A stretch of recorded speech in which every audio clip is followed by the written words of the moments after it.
Right, so picture this one. So currently sat in Rochester's Premier Inn. Premier, yeah. And it's, don't know, it's 20 odd degrees outside. It's like the hottest September or something for ages. September the 8th. And we're sat in our hotel room. I've got a pint of Guinness that I'm halfway through. And we're going to do Mr. Winter's interview. Now he is worried that he's not going to have enough to say. But don't worry, I can fill any dead space with loads of good questions. So I think... Or clever editing. No, it won't even be needed. Right, so I think my first question is, what's your first fruit machine experience that you had? Well, the thing is, I lived about a 10-minute walk from Central Pier in Blackpool. So my parents and grandparents, well, not my parents, not my mum and your me. Mum, yeah. And yeah, because my father lived in Australia. That's another story. Yeah. And my grandparents used to take me down onto the promenade every few days, and I think the first game I ever played was like a video pontoon type game, 5p a goal with a quid jackpot. And even then you had to get 3 sevens to get a quid. Did I have the little like dealer man with the no, like ball head or whatever? I know what you mean, with the cap little visor, the visor. No, even way older than that. We're talking Jesus. like 1976 here. Alright, fair enough. That's a long time ago. Yeah, a very long time ago. Right, so I mean, you were always kind of exposed to fruit machines from very early age. Then I'm gonna go with that. Yeah. But before we start, I want to cover your brain, and I think your brain is a phenomenal place. My brain has worked for and against me in my gambling career. You've noticed I'm pretty good at learning reels and stuff like that and reciting them. I notice things that a lot of other people won't notice on fruit machines. I'm quite good at working them out and what they do. The downside of it was because of my social awkwardness and my shyness and stuff like that. I've always found it hard to make new friends. I've found it hard to meet people. I'm always very nervous when I meet new people. So I never really had many contacts. I've got a real good example of that as well. So it's not that long ago. We went to Southend, didn't we? Went to Southend, yeah. And you met 7 Neighbours, and you met Tomo, yeah. And we also bumped into Mark Moore.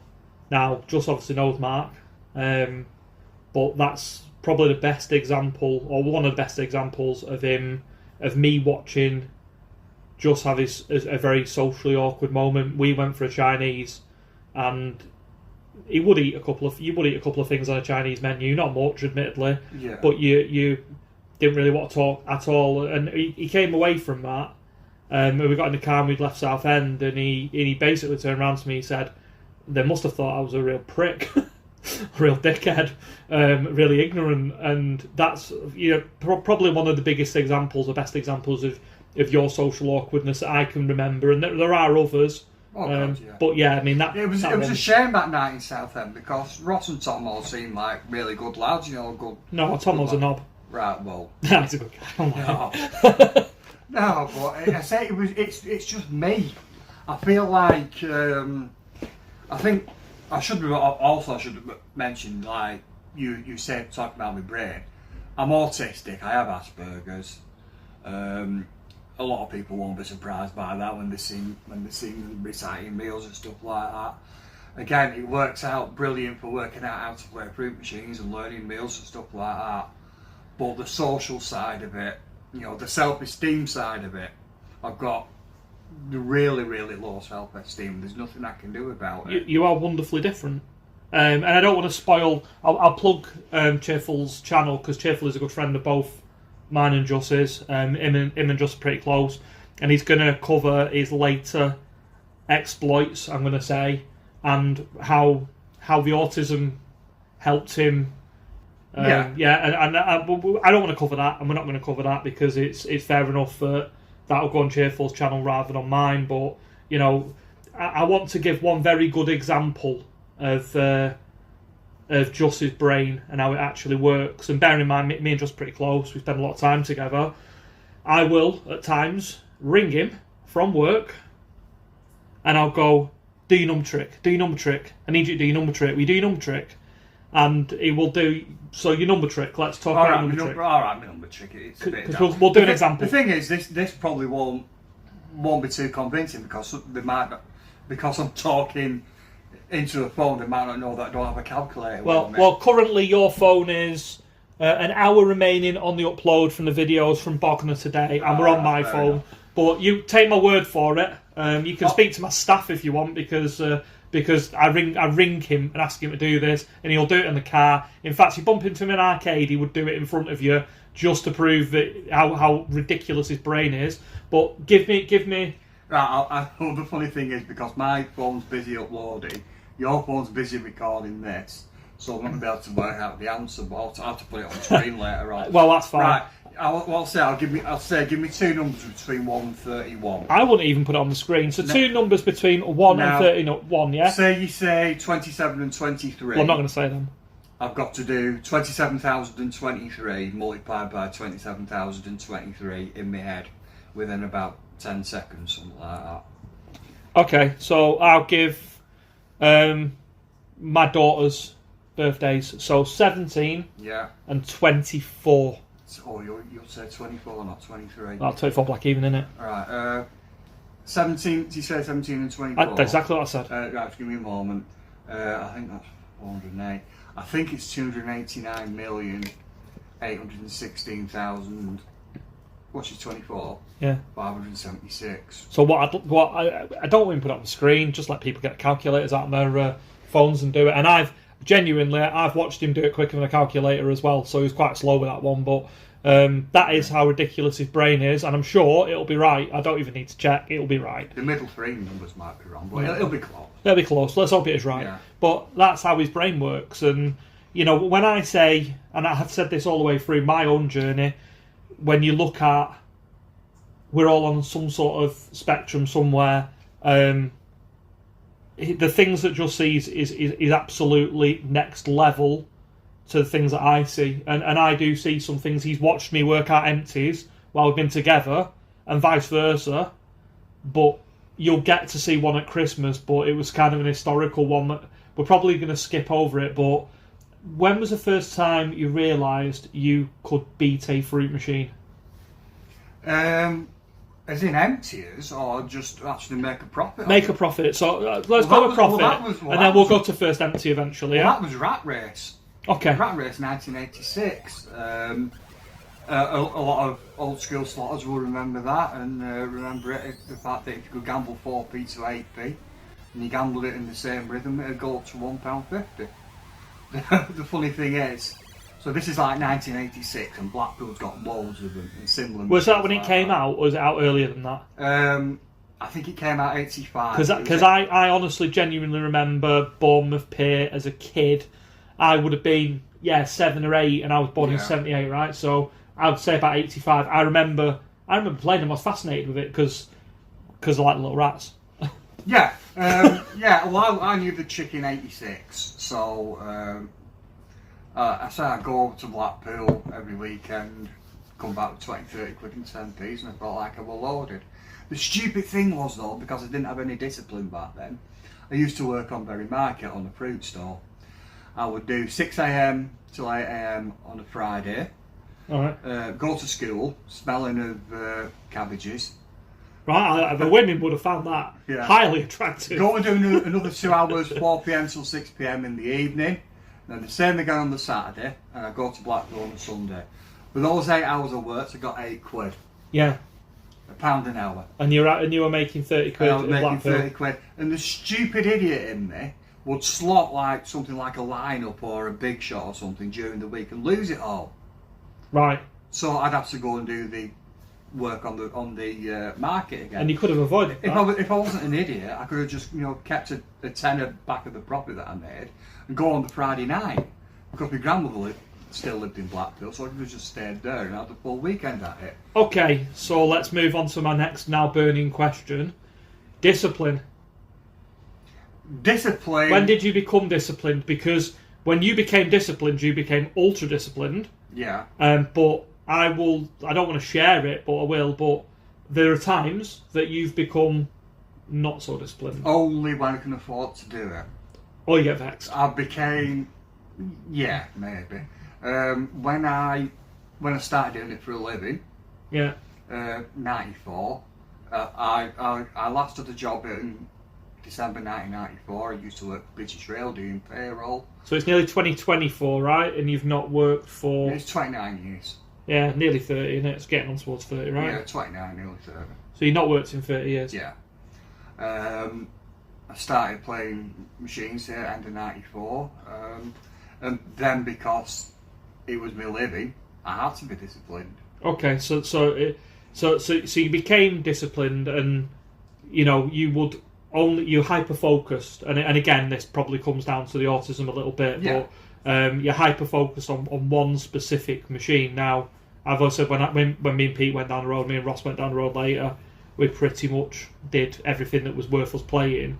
You were very much down to one machine, so I guess you became ultra disciplined. Like you were so focused on doing one thing that you became just massively disciplined. Well, yeah, but you talked about Cash Attack, which is a bit later on, but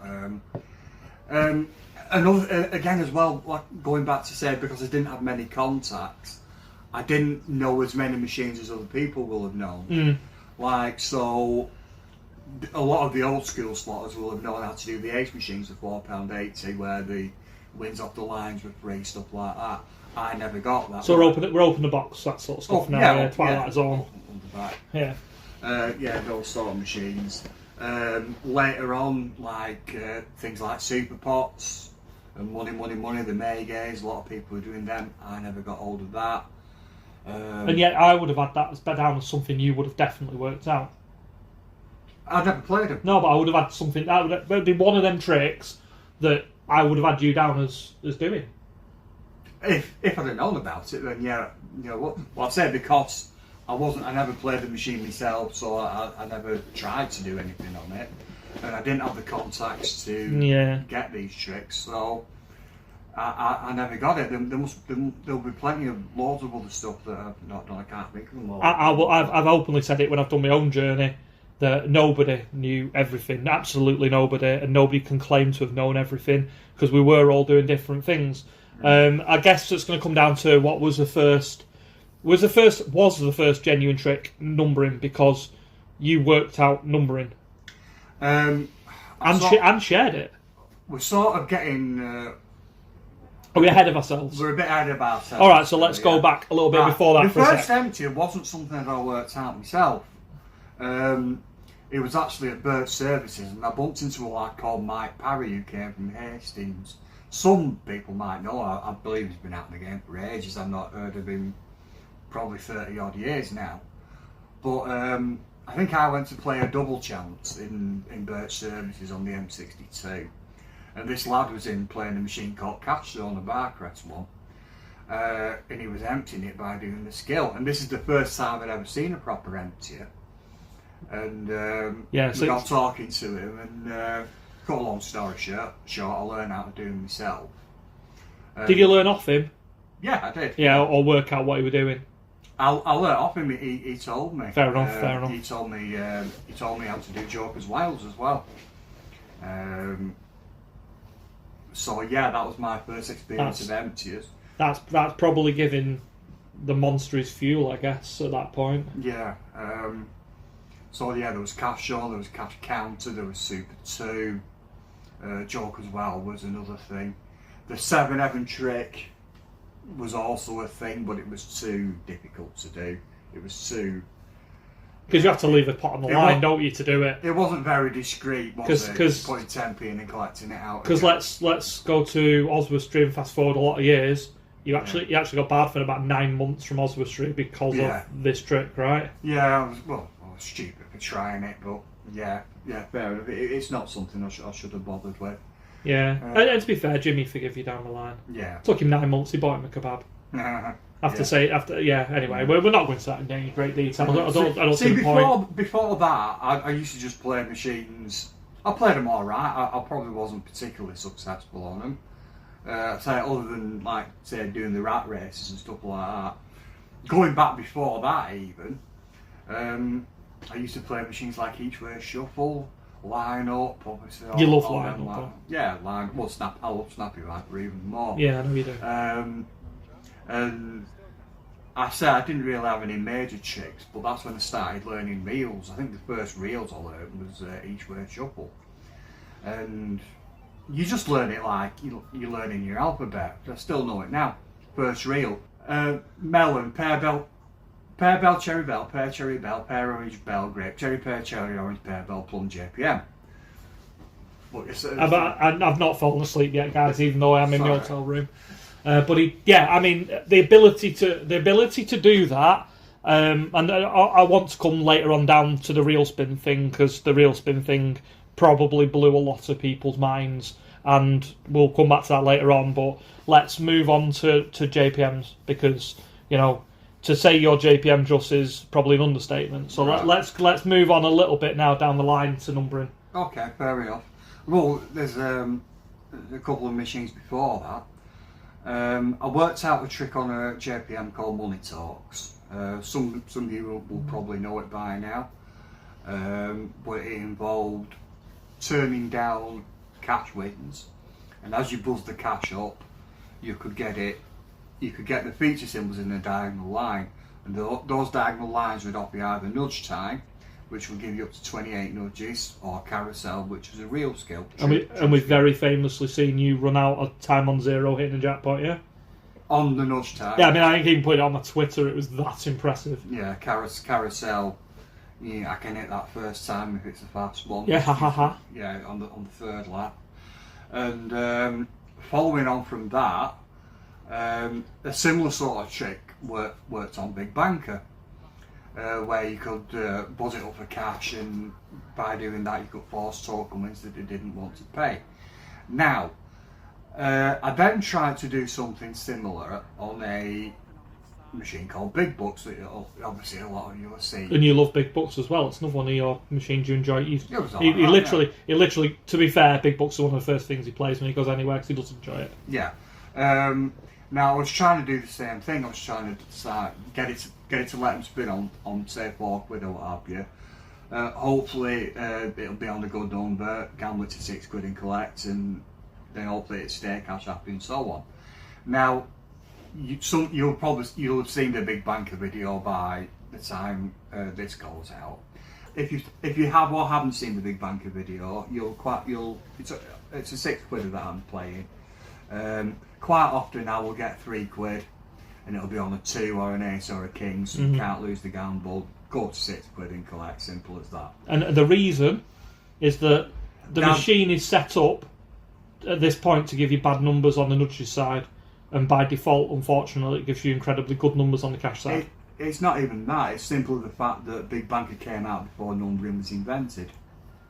Yeah, but also it's trying to protect itself. No. Well, I think it is, but maybe... No, it just doesn't know. Well, I said... It does know, because why would it give you a bad number on the nudge side? It is set up so that normally gives you a bad number on the nudge side, but not always. That's not the reason why it does it. No. Because it would still do that if it was being done or not. But say you quite often get £3 on effectively a no-lose gamble. Yeah. Now, when I tried the same thing on Big Bucks, yeah, it wouldn't do it. If it was naturally happy, then yeah, it'd offer me a £6 or an £8 or what have you, or I could even get £4 or a 1 or a 12 and what have you. But I kept playing it, and maybe I'd go about £13, something like that, before it would offer me another token win. I was getting loads of £4 offered, but it would never offer me on a good number, and I couldn't work out why. And eventually I realised that it was only letting me go to £6 when I was happy, and it wouldn't ever offer me a 1 or a 12 or a 3 or an 8 when it wasn't in the right mood. So therefore I worked out that if it did offer show those numbers, it was happy and it could afford it. Yeah. Now, me, in my disappointment that I hadn't worked out an emptier, because this is at the start of internet forums and stuff like that, I was a member of a thing called the CMA that some people might have heard of. It was run by Chris Medley. Yeah, I mean, and if you watch Cheerful's channel, Chris has been interviewed. So, I mean, you go and watch Cheerful's channel for that interview, I guess. Yeah. So, I say, in my disappointment, I said, right, I tried to work out an empty for big bucks. It wasn't successful, but I did realise that if the number reel was ever showing a 1 or a 12, then it was happy. Not realising that that was probably more valuable than the empty. So it was the best trick of all time. Well, with probably the longest longevity of a trick as well, I would say, because well, it's not necessarily a trick; it's a great show. So, if any of you watching have ever played a JPM because you've seen a certain number on it, that theory probably came back from these empties for big banker that did work and big bucks that didn't work, and that's where numbering came from. Yeah, stop. 7. So by then, I was still mainly doing money talks and big bankers, playing other JPMs at the numbering, of course, because not a lot of other people knew about numbering at the time. I was going to my favourite arcade, which was in Meadowhall in Sheffield. I dare say other players who played Namco thing in the Meadowhall shopping centre just off the M1. It had a money talks in, it had a big banker in, it had a cash attack in, loads of other numbering JPMs, streakable megas like Simpsons, Italian Job, Great Escape, all them lot. Superb arcade. There was a lad in there called Ash who used to go in quite a lot. I dare say a few local players will know him. And he sold me a trick, 40 quid, on Cash Attack, which was a high-low lottery trick, where if you hit a 1 or a, you got high-low lottery, you hit 1 or a 2, which would give you £1, and it would always repeat. It was only ever meant to repeat once, but they never fixed the loop. So it just kept going and going and going, and you could empty it like that. So I bought this trick up in 40 quid. I went straight to Woodhall Services, tried it there, and my first attempt I hit 44. I thought, oh, it's alright this. So you got your 40 quid back? Yeah. Yeah, I got my 40 quid back straight away. And within a couple of goals I mastered it, and I could emptying or at least CL and what have you. So I went touring the services. My only real sort of trips around the services. Pretty much every welcome break had one. Why did you choose services, or did you just do everything and services in between? What was the graph? Well, it was a bit like you in a way, because you could do it 24 hours a day. Yeah, and you don't get any hassle. I would normally set up on a Wednesday morning at 9 o'clock because I know a lot of them did refills.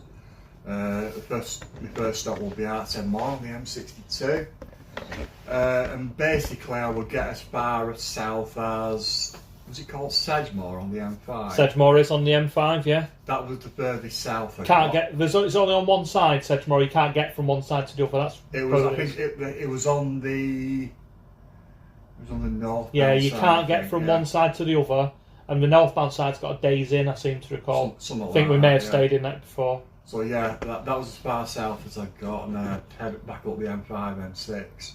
And I'd usually get home about 3 o'clock on the Thursday afternoon, so it set me 30 hours. Yeah. I'd easily make a grand out of it. But yeah, that was what I used to do once a week, just go around doing that. I didn't play any other machines like you did, because I was on my own, and that's what I went for, just to do these cash attacks. Yeah. Nobody else was doing them at the time, except for the one in Corley, which still worked on the horseshoe, so that was one was always CL. But all the rest, I was doing them off high-low lottery, and I had a good run out of it. Later that year, I believe the first empty was ever posted online, which is a mate of mine called Aaron, who got the trick for on the buses, and I believed he used it as bribery to join the CMA, something like that. And that was the first empty that was ever posted online. I was doing them, and I think a few people worked out to do it. I don't think it lasted particularly long, Butler and on the buses, but yeah, I believe that was the first empty ever posted online. 99. Now, because I think the internet chat rooms started about late 97, early 98, and that's when I started making a few contacts because it's easy to chat to people online. I think we used to use a thing called, is it MIRC? Yeah, IRC, yeah. With a group called #Puggies, which is Scottish. I'll translate Scottish for yeah. machines. We're with a Scottish woman, and she refers to them as puggies. So yeah. So that's where I got to meet a lad called James Hardy. And others, yeah. Yeah, Ken, cheerful pessimist, Lee from Aberdeen. God, who else were on there? I think Degsy were on there, weren't he? In some sort of other. Don't recall him. And Pete was definitely on there from Carlisle. He was 100% on there. Yeah. Don't know if John was. Oh, John Hudson definitely was. John definitely on there? Yeah, he was. Yeah, little Jay. Most of our group, really. Yeah, and a few sort of non-players as such, but I could ask them to find machines for me where they lived. I always remember a lad called Craig from Derby. He was great at finding machines for me. So you find us on the bus, the cash attack, up and away, stuff like that. And he'd email me and say, yeah, I've got about 6 of them. So I'd go down, do them, give him half the profit. Fair play. And that's how I met Ken as well. I can remember the first time I ever spoke to Ken. I apologise for being a Man United fan, but any United fans can remember the 1999 season when we won the treble. Mm-hmm. The semi-final of the Champions League, we were away at Juventus and we came back from 2-0 down to win 3-2. Mm-hmm. During that game, I got a phone call from an 01382 number, which I believe is Dundee, and it was from Ken, and he found some on the buses and a lot of walks I was doing by then as well. So I went up to meet him and Lee in Aberdeen the next day. Did a few lot of looks, did a few on the buses and stuff like that. Split the money with them, and we've been mates ever since. I still speak to him every day now. Yeah. Pete always tells me stories of Ken coming down, and he always had like the spare bedroom or sofa, I think, at Pete's, and he said the kids absolutely love Ken because he ended up leaving loads of pound coins knocking around the room all the time. Ironically, I bumped into Pete that day because on my way back down, I went into Gretna Services and I did a lot of looking there. I was talking to this lad, which I later found out was Pete from Carlisle. But so I met them all again. I think it was at Lancaster Services that sort of early the next year. Can't remember what we're doing in 2000. But that's when I met all them. You'd have been battle axes. Yeah, I also met a lad called Jeff from Preston as well. I've never met Jeff. Yeah, our lives are absolutely entwined with all the people we know, and I've still never met a guy. He's a very good lad, very sensible lad, very disciplined. I met him. In fact, I met him at the start of '99.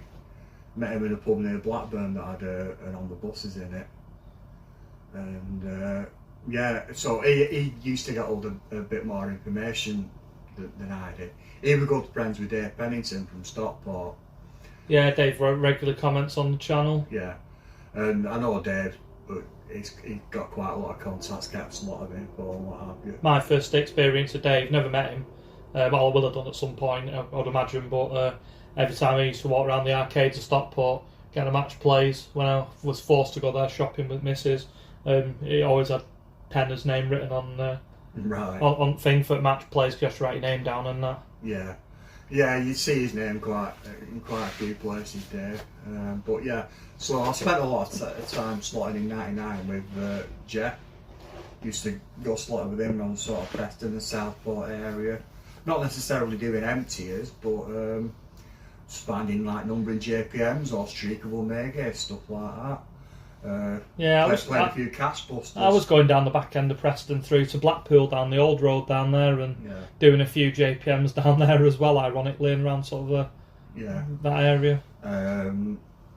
So then, 2000, 2001, I think we were doing Battle Axes and Revolutions, and that's the last feature machine I ever did.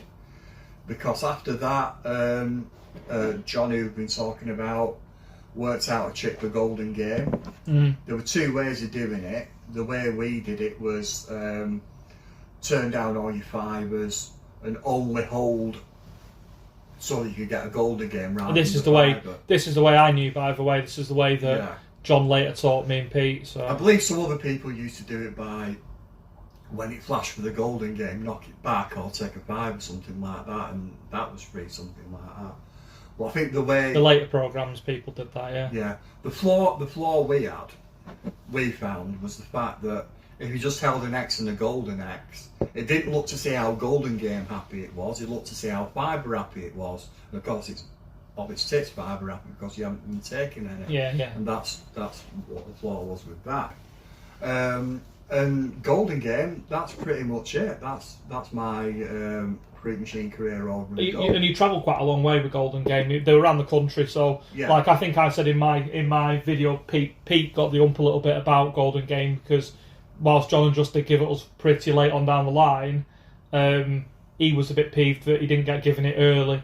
However, I think I did say to him on the flip side of this, you've had Lock and Load since Test, Pete. Have you given it them? No, you fucking haven't. So, you know, like, there was the flip side to that, I guess. So, yeah, I mean, whilst we're all mates and we do share and have shared information over the years quite a lot, ultimately, at times, you just can't do it. It's a simple The other thing as well is it's John's trick. True. John worked it out. I enhanced it slightly by working out what real positions you could hold to be guaranteed a Golden Game rather than a drop of fibre in. But mainly it's John's trick. He gets 80% of the credit for it, if not more. Yeah, John's. I mean, at some point I probably do need to have a chat with John because John's a fascinating guy and shares some of your traits. I guess. Yeah, we're not the same person, but regarding working stuff out, we're quite similar. Yeah. He has my type of brain that will notice things that other people might and not notice. And independently, they both worked at Big Banker. So it's another one, independently of each other, because John messaged me one day and went, this is beatable, and told me how. And, they both worked it out. So, I mean, they are very similar. I would always refer to John as being a low-tech specialist, and that's probably doing him a massive disservice. Because he's an incredibly talented guy. I'd say one of the most talented slotters I've ever known. I would agree with it. He's probably been my biggest influence. Yeah, he's an amazing guy. I dare say I might have influenced a few other people. Like I say, if you've ever played at a machine because it's been numbering, or a JPM because it's been numbering, that's indirectly come from me back in 1997 trying to work out that big butch trick. But I suppose one other slight influence I need to mention is Pete from Scotland, Pete from Glasgow, because he got money talks off my mate. See, I kept money talks to myself. I eventually got spied on by a mate of mine, I say a mate of mine, an acquaintance of mine, spotted me doing one in Blackpool, in Silcox in Blackpool, right next to where Red Shot Slots is. And he told his other mates, and one of these guys told Pete in Glasgow. And as it transpired though, so he indirectly got money talks off me, but it was Pete's mate who sussed out how to do cash attack on Iowa Lottery. And Pete did have one unchipped, which I think Dave's now got. Dave bought it, so Dave actually has got the unchipped one. Yeah. So I indirectly got that from him, and I've literally just met him about 3 weeks ago for the first time. So yeah, we've got a bit of catching up to do at some point. Yeah, it's just weird how small our little community is in terms of the fact that so many people within our circles know each other. And nobody associates me with being called James Hardy. They don't actually. Yeah. My name's not James Hardy in the Fruit Machine world, so... I do find it weird how people know me. Even before I started going on your channel, it's like, oh, Just Winter was doing such a trick and what I'd like. There's reasons that I used to do Grand Slams. No, I didn't. The only club machine I've ever done was Club Psycho. But yeah, I used to hear my name mentioned quite a lot, even though I kept myself to myself. People still seem to know who I am. Yeah, I think that comes probably from CMA a little bit. Yeah. From our little group, because we all talk about each other. I mean, you know, we first met in, 1999? 99, yeah. You know, we've known each other an awful long time. Although I guess our slotting lives took different directions, but When I first met you, you was very secretive. still am. You wouldn't even say where you lived. True. Still won't. I thought, well, presume you were. People would come in and break in from the Ultimo or Yeah. Unchip Fun and Son. Yeah, like when I pick you up, I have to just have to guess, just to drive around the whole country until I eventually see I send him coordinates on a map to Yeah. random places. I am quite keep myself to myself as a Yeah. person. I don't know if it was like just to protect me coming from hitting your area or something like, in case you thought I'd do something like that. Nah, I mean you knew roughly where I lived and that, but just kept myself to myself. That's just where I am, I guess. I'm never going to change. You're a little bit more open now, I suppose. Yeah, but we literally slot together like at least 20, 30 times a year. Yeah.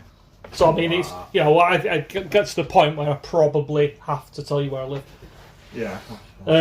So I guess that brings me on to the real spin thing.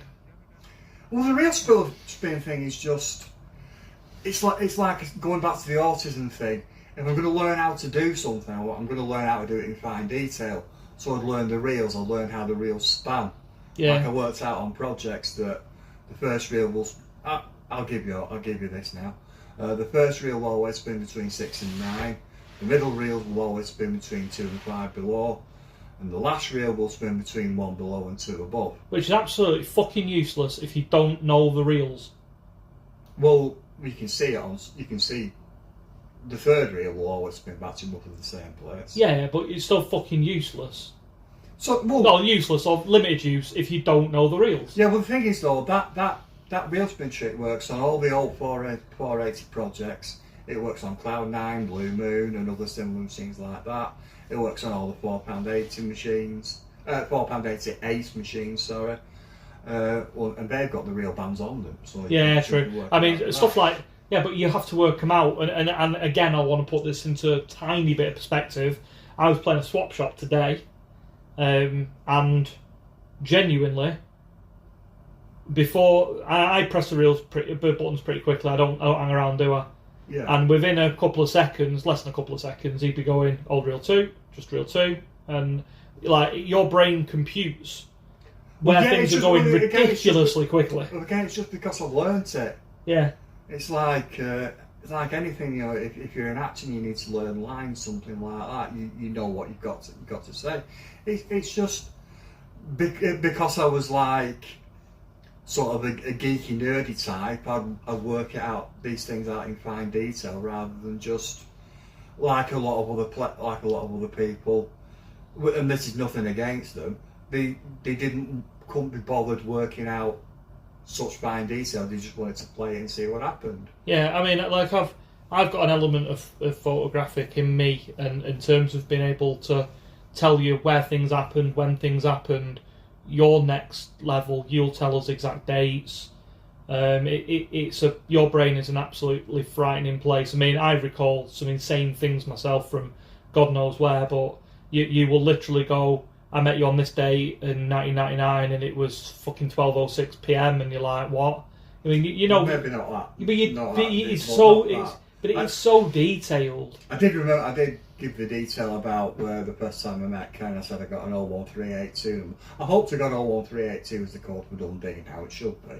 Somebody will check. And it was Ken. And it was the day when Juventus played United in the Champions League semi-final second leg, which they came back to win 3-2 with goals from York Cole and Roy Keane, if I remember right. The quarter final I watched from Huddersfield Hospital, mate.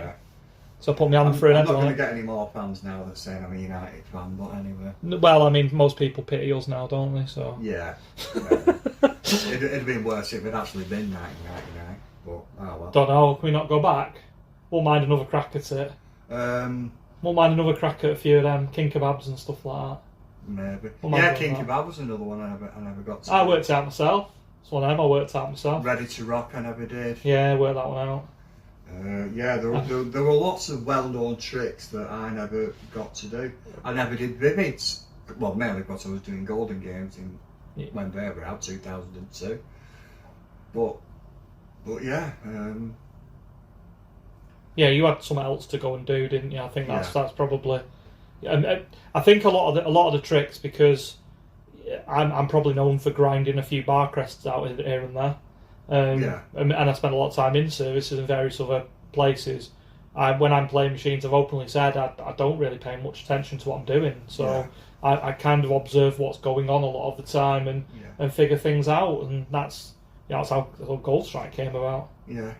So yeah, my fruit machine career came to an end pretty much in 2002. I didn't do a right lot over the next few years. 2007 I started gambling online, but I say I'm mainly going to mention that on Cheerful Pessimist channel. Yeah, mainly because a lot of it I did with him, and we worked out tricks together. So I'll and your lives have been quite entwined ever since, I guess, with that sort of stuff. You and Ken are very close. So. Yeah, we've shared a lot of info. Anyway, you go up to the present day. I was doing YouTube by this point, and you wanted to come out with me, didn't you? And you ended up going to Martin Sanderson's, I think. Yeah, I think you just messaged me one day saying Martin's got a Force 10. Do you want to come over and do it? And I only came over because I'd just had my first vaccine. Otherwise, I wouldn't have done that. Fucking COVID. Yeah. So I went over and did that. I think a lot of you will have seen that video. And great video. Then quite often you message me, coming out, doing some filming or what have you. Yeah, and then you wrote me into trying to film. I know I'm not very good at it, but I don't know. I think you've got. The silly thing is with people that comment on your filming or my filming or anybody's filming, go and fucking try it yourselves. Go and play a fruity as fast as we play them and film it, and then put video on YouTube. Be honest about it. Put video on YouTube, and then come back to us and slag off just for not pointing the camera in the right direction. Because not only have you got to concentrate and actually play the game, on top of that, you've then got to make it so it's viewable. And don't get me wrong, we've got a few tricks where it helps us, it makes it easy. We get it wrong sometimes. I make no excuses or apologies for it. At the end of the day, we put it up for free, and it is our money when we're playing fruities.